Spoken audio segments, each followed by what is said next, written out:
Hi everybody, welcome back to my channel. My name is Zara and today I am going to be doing my monthly wrap up for July, and I'm going to tell you a few of the books that I'm planning to read in August.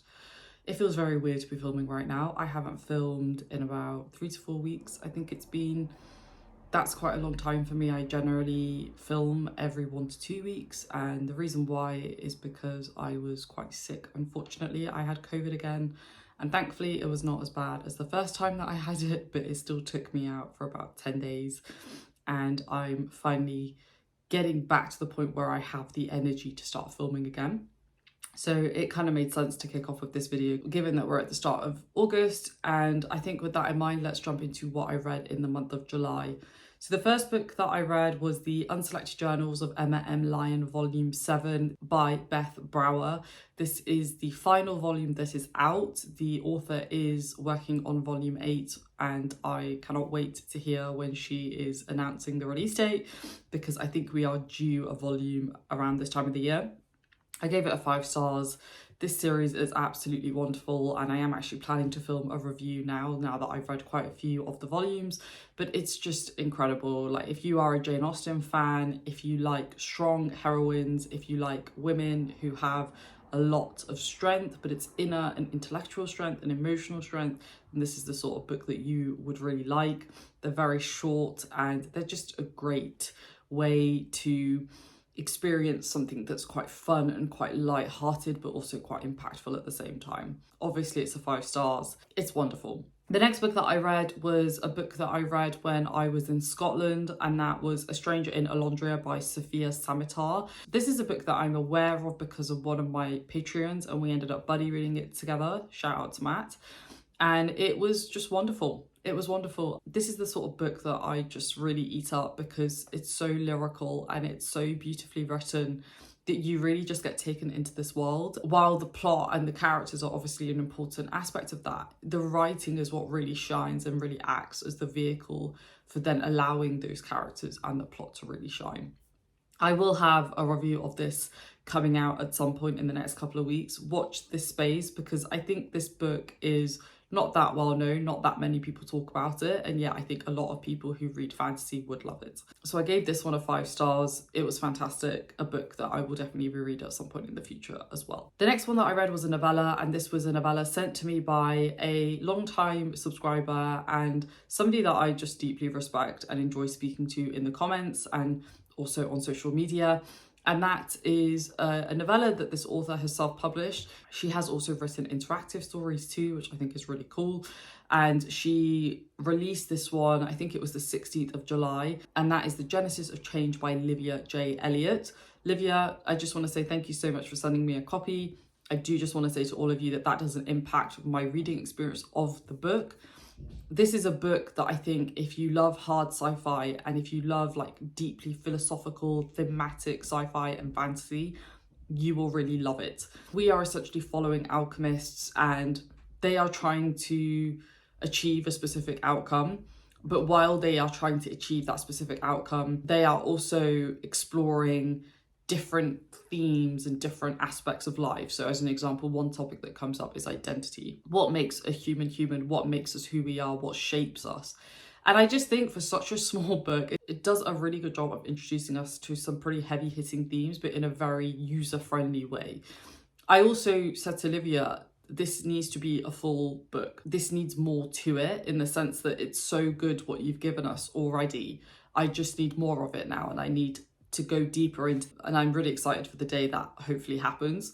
But it was a fantastic little novella. It's a very quick read, but at the same time, you kind of want to think as you're reading it too. I gave it a 4 stars. I think it's a very, very strong sci-fi read. And I think if you are a subscriber of my channel, I think many of you would really enjoy it. The next one that I read was another buddy read, and that was with another subscriber. Shout out to Esme.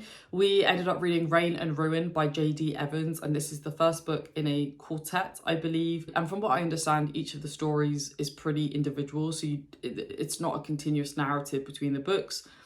They follow different characters each book, and it is a romance fantasy, but I would say it's very, very political too. As many of you who have watched my channel for a while will probably know by now, I don't really read romance fantasy anymore. I think the genre is just overrun by a lot of trash, to be completely honest. But this is what I want from my romance fantasy. It's deeply political, and while the romance is at the forefront, I would say it's not actually the primary focus of the book. I would say it's a secondary focus of the book. Our main characters are very compelling. It is a multi-POV story. It just hits right. I will probably do a dedicated review to this because I think this is a romance fantasy book that I would like to recommend to people who like that genre. So watch this space for that. I did give it a 3.75 stars, which is pretty solid for me. I'd say that's probably the average that I give to books that I like. I'm quite curious about what other books this author might write in the future too. The next book that I read was another novella, and I think this was the month of novellas apparently. And this is by an author that I have read before and I have recommended on my channel before, and that is Ghost of the Neon God by T.R. Napper. This is another cyberpunky kind of vibe where we're following our main character as he basically tries to fulfill a mission. And it's just a fun ride. Like, you're just going on this kind of what feels like an action movie with our main character, and we are presented with some pretty philosophical questions around artificial intelligence and what happens when artificial intelligence becomes integrated into our everyday life.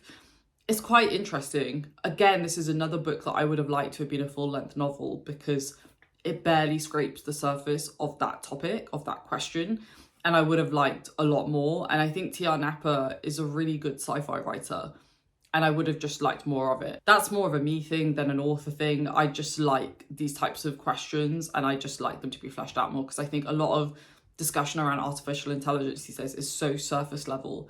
It's kind of been overrun by people who don't really know much about the topic, and I just want more people to actually have a thoughtful discussion around it. And I think fiction can do a really good job of that, as we've seen in the past with a lot of sci-fi books. I haven't read a modern sci-fi book that has really tackled the topic of AI in a satisfactory way. And this is coming from somebody who studied it for quite some time and who reads a lot about it and reads papers around it and is also building a product using artificial intelligence as well. So I know it quite well. It's something that I think about on a daily basis. And as an aside, if anybody has any recommendations of modern sci-fi books that have come out in the last 10, 20 years that talk about artificial intelligence in an incredibly detailed, thorough way, please let me know, because I am crying out for a book that does that. I gave this book a 3.75 stars. Again, it was good. It was really solid. I really liked it. The next one that I read was a book that I read while I was sick. And well, I started it before I got sick, and then I actually ended up finishing it while I was sick. And it was just the most incredible experience. It's one of these books when you hear about it and you hear people rave about it, you don't really know whether they're exaggerating or not. But when people talk about how incredible this book is, they are not exaggerating, because it is a masterpiece. If you're not a friend of mine on Goodreads, you're not a Patreon, or you're not following me on Twitter, the book that I'm talking about is Crime and Punishment by Dostoevsky. I'm not going to say anything more than what I just said, because I am planning to film my review of that later on this week, because I need to do a bit of prep for it, and I don't really have time to do that today. But I fully expect to do like a minimum 30-minute video just talking about my thoughts about that book, because it is flawless. And without a doubt, it is the best book that I have ever read. And I do not say that lightly.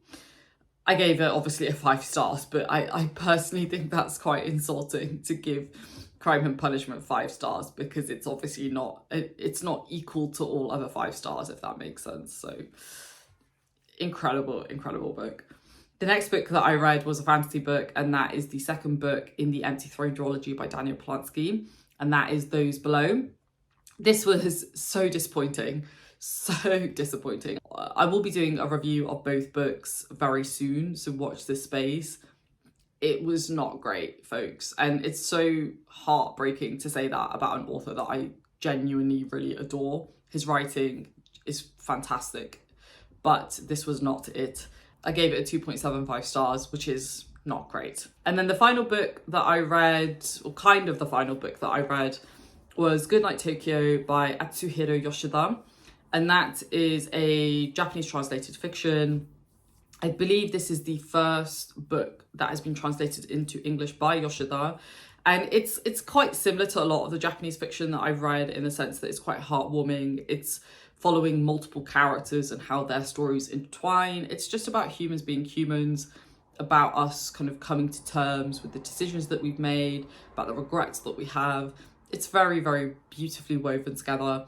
I gave this one a 3.5 stars. I think it's a very solid read. I think if you're looking for something a bit more lighter hearted, whilst also being quite impactful, then this is one that you should consider picking up. It's also quite short, so you can get through it probably in a couple of hours.